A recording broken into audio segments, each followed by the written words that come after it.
தொழுகை என்பது துஆவுடைய பொக்கிஷம். தொழுகை என்பது துஆவுடைய பொக்கிஷம். அதிலே மகத்தான துஆ நாம் கேட்கக்கூடிய சூரத்துல் ஃபாத்திஹா.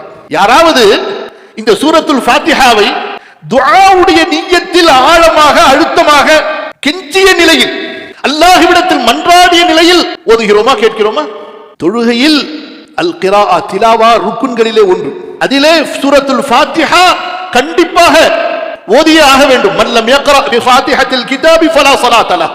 யார் சூரத்துல் ஃபாத்திஹாவை ஓதவில்லையோ அவருக்கு தொழுகையே இல்லை என்று சொன்னார்கள்.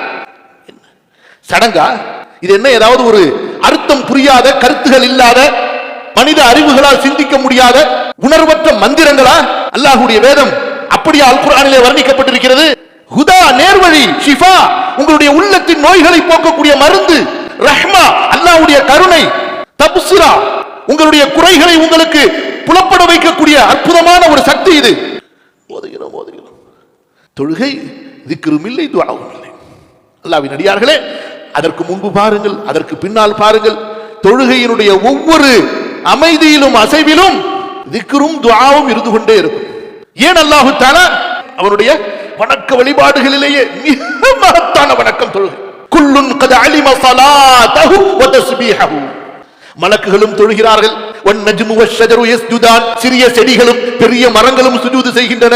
வ இன் மின் ஷைஇன் இல்லா யுஸப்பிஹு பிஹம்திஹி வலாக்கின் லா தஃகஹூன தஸ்பீஹஹும். வானத்தில் உள்ள பூமியில் உள்ள இரண்டுக்கும் இடையில் உள்ள எல்லா படைப்புகளும் அல்லாஹ்வை தொழுகின்றன. ஆனால் அவற்றின் தொழுகை எப்படி என்பதை நீங்கள் அறிய மாட்டீர்கள். அப்படிப்பட்ட ஒரு மகத்தான வணக்கம் தொழுகை.